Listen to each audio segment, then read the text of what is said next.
আসসালামু আলাইকুম। Hello viewers, আশা করি সকলেই ভালো আছেন। কথা আছে না, ঢুস না খেলে হুশ হয় না, এটা সাধারণত বলে থাকি আমরা। তো কোনো দুর্ঘটনা বা কোনো ঘটনা না ঘটলে ওটার ইয়াতে অ্যাবসেন্সে কোনো ভূমিকা বাংলাদেশের নাগরিককে পালন করে না। তাই তো আমি একটা জিনিস শেয়ার করতে যাচ্ছি আপনাদের সাথে। ভিডিওতে যে গাছটি দেখতে পাচ্ছেন, পাশাপাশি দুটো গাছ, অনেক বড় গাছ। গাছ দুটো মরে একবারে শুকিয়ে কাঠ হয়ে আছে। জ্বালানি ছাড়া কোনো কাজে ব্যবহার করা সম্ভব হবে না। তো এই গাছটি হলো বনানী 11 নম্বরের ভিতরে, মানে G block road number 9, house number 10, র্যাঙ্কন অ্যাপার্টমেন্টের গা ঘেঁষি গাছটি। এখানে অসংখ্য মানুষ চলাফেরা করে, নিচে অনেকগুলো গাড়ি পার্কিং করা থাকে অহরহ। কেউ হয়তো বা খেয়াল করে না, বা খেয়াল করলেও এরকম নেয় না।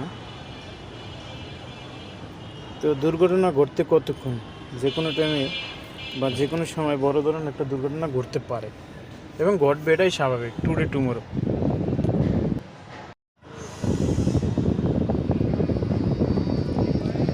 তো আমি আশা করব সকলের দৃষ্টি আকর্ষণ করি অতি দ্রুত এই গাছটি এখান থেকে সরিয়ে ফেলা হোক। হয়তো বড় ধরনের একটা দুর্ঘটনা যে কোনো টাইমে ঘটে যাবে। এখানে পথচারী আছে, নিচে ফুটপাতের দোকান আছে, বিল্ডিং আছে, এবং তার সাথে তার খাম্বা এবং তারের লাইন, অনেক হেভিওয়েট লাইন এবং ট্রান্সফরমার। যে কোনো ধরনের বড় দুর্ঘটনা ঘটতেই পারে এবং ঘটাটাই স্বাভাবিক। তো আশা করি আমি এর সাথে যারা সংশ্লিষ্ট আছে তারা খুব দ্রুত গাছটি সরিয়ে ফেলুক বা ফেলা হোক। নয়তো যে কোনো ভিডিওতে আমরা দুর্ঘটনার একটা চিত্র দেখতে পাবো। হয়তো বা এখন আমরা গায়ে মাখছি না, দুর্ঘটনা ঘটার পর আমরা সবাই নড়ে চড়ে বসবো। এটা আসলে আমাদের দেশে একটা কালচার হয়ে গেছে। তো আমি আশা করব, দৃষ্টি আকর্ষণ করি সকলের,